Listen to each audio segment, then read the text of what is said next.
वरिष्ठ नागरिकों का सम्मान और प्रकृति का संरक्षण समय की आवश्यकता। ये अत्यंत महत्वपूर्ण विषय है। ये विषय केवल सामाजिक एवं पर्यावरणीय चिंता का विषय नहीं है, बल्कि हमारी संस्कृति, सभ्यता और भविष्य से जुड़ा हुआ है। भारतीय संस्कृति में सदैव माता पिता, गुरुजनों और बुजुर्गों को सम्मान का सर्वोच्च स्थान दिया गया है। बुजुर्ग हमारे परिवार और समाज की अमूल्य धरोहर हैं।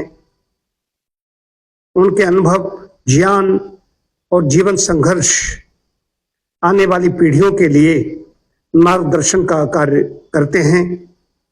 जिस समाज में वरिष्ठ नागरिकों का सम्मान होता है, वहां संस्कार, संवेदनशीलता और सामाजिक समरसता का विकास होता है। दुर्भाग्यवश आधुनिक जीवन शैली, व्यस्तता और बढ़ते भौतिकवाद के कारण अनेक बुजुर्ग उपेक्षा, अकेलेपन और मानसिक तनाव का सामना कर रहे हैं।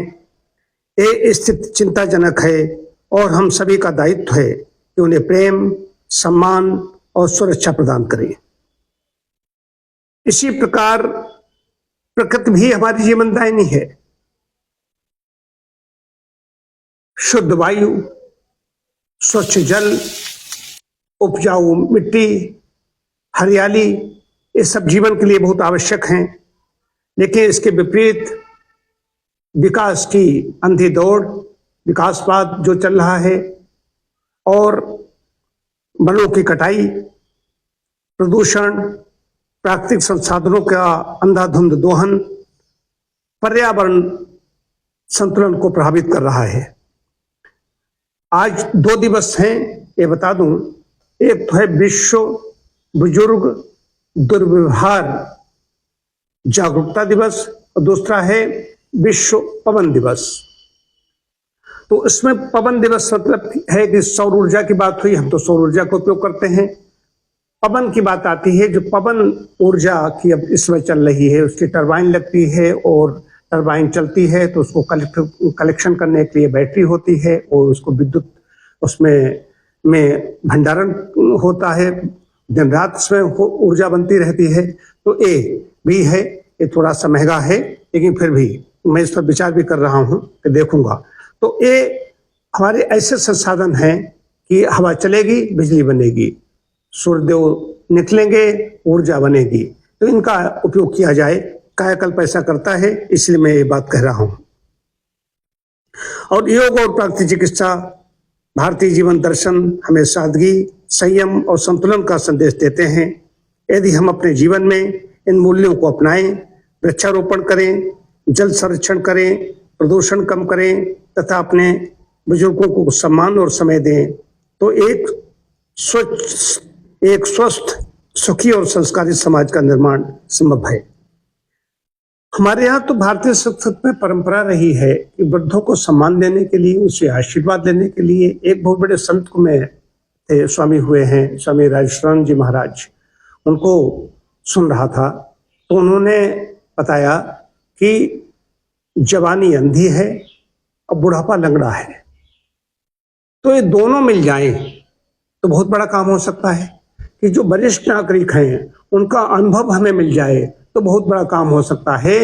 ऐसे तो उन्होंने बहुत अच्छा उदाहरण दिया कि अंधी जवानी है, लेकिन जवानी लंगड़ी नहीं है। अंधी जवानी है, उसको दिखाई नहीं देता, उसके बाद दृष्टि नहीं है, कहने का मतलब ये है।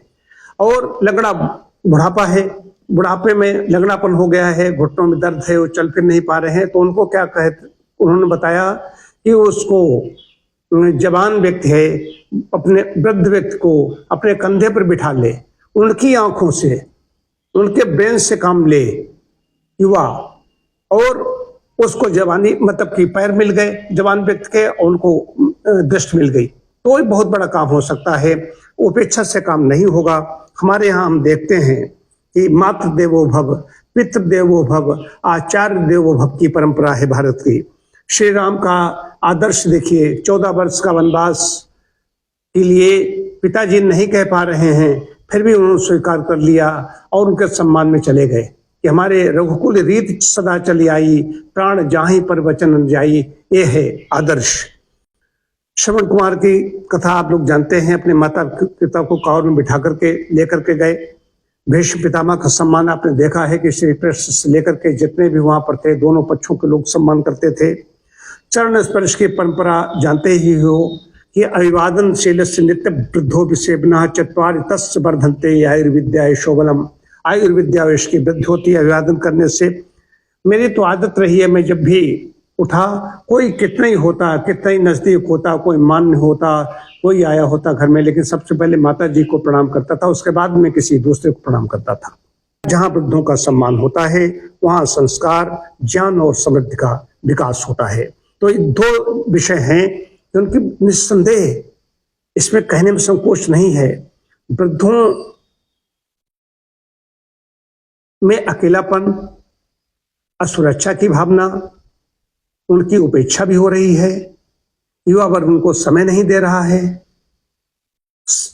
और चीजों के लिए समय है लेकिन उनके पास समय नहीं है। वो सिर्फ चाहते हैं कि हमारे पास हमारा बेटा, हमारा बेटी और हमारे जो भी पुत्र हैं, प्रपौत्र हैं, पुत्री है, प्रपौत्री है, जो भी, तो ये हमारे साथ में बैठें, ये हमें समय दें, उनसे वार्तालाप करें। कि वो तो उसी में रहता है, बच्चा कितना भी बड़ा हो जाए, लेकिन एक पिता के लिए, एक दादा के लिए, वो उसके लिए उतना ही छोटा होता है। और एक प्रयोग किए गए, लगाया गया, उन केंद्रों में लगाया गया कि जो सूचना का केंद्र है उससे जुड़ा हुआ भावना का, उसमें प्रयोग किए गए। देखा गया कि पुत्र आया तो प्रसन्नता हुई, और सुपौत्र आया, पोता आया तो और ज्यादा प्रसन्नता हुई।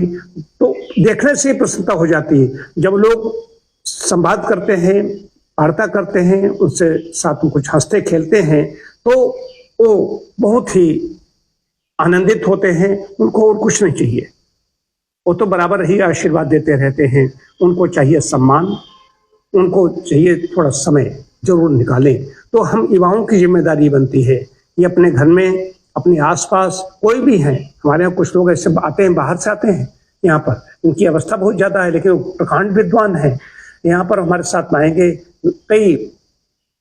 कई घंटे हमारे साथ में रहते हैं, बैठते हैं। तो ऐसा नहीं बैठते हैं मैं उन पर कृपा कर रहा हूँ, उनसे इतना ज्ञान मिलता है। यहाँ पर भी हरदोई में हमारे कई ऐसे संपर्क में हैं जो इतने विद्वान हैं, उनका मुंह ही मुंह देखता रहता हूँ कि अब क्या बोलेंगे, इनसे क्या हमें ज्ञान मिलेगा। तो आज ये 2 दिवस हैं, इन पर विचार करें। ये समय की मांग भी है, आवश्यकता भी है, चाहे पवन ऊर्जा हो, चाहे वरिष्ठ नागरिकों का सम्मान हो।